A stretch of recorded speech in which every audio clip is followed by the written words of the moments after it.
নমস্কাৰ সকলোকে পুনৰবাৰ মোৰ চেনেললৈ স্বাগতম জনাই লৈ আহিছোঁ। আজি দিনটো ৰাশিফল। আজি হৈছে 10 জুন 2024, অসমীয়া 26 জেঠ বুধবাৰ। আজি সূৰ্যোদয় সময় পুৱা 4:15 আৰু সূৰ্যাস্ত সময় 6:05। আজি হৈছে দশমী তিথি আৰু কৃষ্ণপক্ষ। আজি দিনটো প্ৰথম ৰাশি হ'ল মেষ ৰাশি।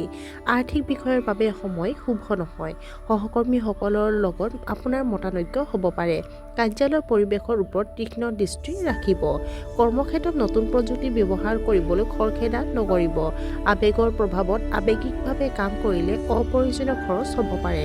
গুপ্ত বিষয় অধ্যয়নৰ প্ৰতি আগ্ৰহী হ'ব। বৃষ ৰাশি।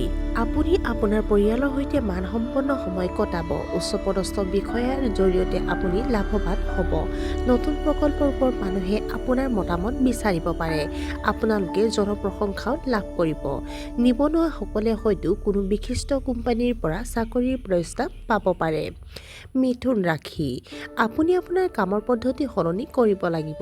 আজি বহুত কষ্ট কৰিব লাগিব। তাৰ বাবে আপুনি হয়তো সাজু নহয়।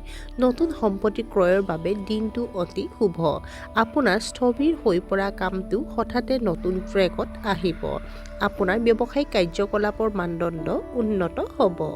কৰ্কট ৰাশি। আপোনাৰ জীৱনসংগীৰ সৈতে বিবাদ হ'ব পাৰে। দায়িত্বৰ পদত থাকিলে আজি আপোনাৰ দায়িত্ব থাকিব।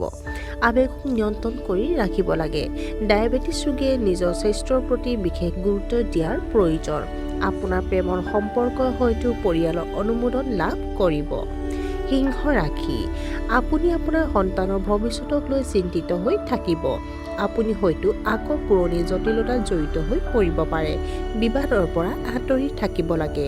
খৰখেদাকৈ চাকৰি সলনি কৰাৰ সিদ্ধান্ত লোৱা উচিত নহয়। আৰ্থিক বিষয়ত সাৱধান হোৱা উচিত। কন্যা ৰাশি।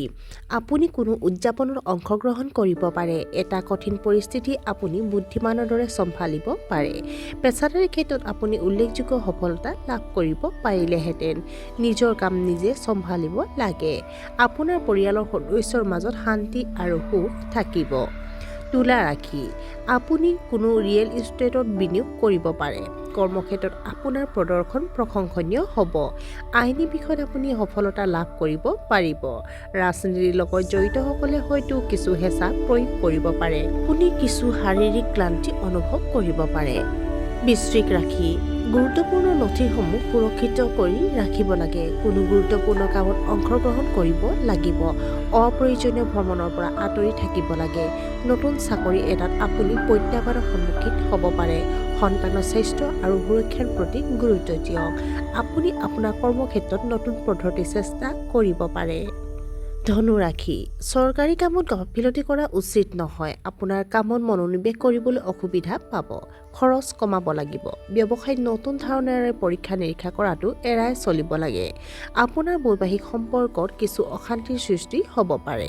আপোনাৰ পৰিয়ালৰ প্ৰয়োজনীয়তাৰ প্ৰতি গুৰুত্ব দিয়া উচিত। মকৰ ৰাশি। আপুনি যথেষ্ট শক্তিশালী অনুভৱ কৰিব। আপুনি হয়তো উৎসাহজনক খবৰ পাব। আপুনি আনকো শুভ কামত লিপ্ত হ'বলৈ উৎসাহিত কৰিব। সকলো কাম সহজে সম্পূৰ্ণ হ'ব। আপোনালোকৰ সংগ্ৰাম আৰু কঠোৰ পৰিশ্ৰমৰ ফলত ফলপ্ৰসূ ফল পোৱা যাব। আপুনি সামাজিক সংগঠনসমূহত উল্লেখযোগ্য সহায় আগবঢ়াব পাৰে। কুম্ভ ৰাশি। আপোনাৰ পত্নীৰ পৰামৰ্শৰ দ্বাৰা আপুনি লাভৱান হ'ব। প্ৰেমৰ সম্পৰ্কত উত্তেজনা সৃষ্টি হোৱাৰ সম্ভাৱনা আছে। আপুনি শুভ অনুষ্ঠানৰ পৰিকল্পনা কৰিব পাৰে। সঞ্চিত সঞ্চয় অপ্ৰয়োজনীয় খৰচত ব্যয় কৰিব পৰা যাব। সৰু ল'ৰা-ছোৱালীৰ আচৰণক লৈ আপুনি চিন্তিত হ'ব পাৰে। এচিডিটিয়ে আপোনাক অসুবিধা দিব পাৰে। আৰু আজিৰ দিনটো শেষৰ ৰাশিটো হ'ল মীন ৰাশি। কৰ্মৰত পেছাদাৰীসকলে নতুন চাকৰিৰ প্ৰস্তাৱ লাভ কৰিব পাৰে। আপোনাৰ আৰ্থিক অৱস্থাৰ উন্নতি হ'ব। আপোনাৰ বৈবাহিক সম্পৰ্ক সুষম হৈ থাকিব। কৰ্মক্ষেত্ৰত অধিক কষ্ট কৰিব লাগিব। আপুনি উৎকৃষ্ট ফলাফল লাভ কৰিব। আপুনি এটা অনুশাসিত দৈনন্দিন কাম কাজ বজাই ৰাখিব পাৰে।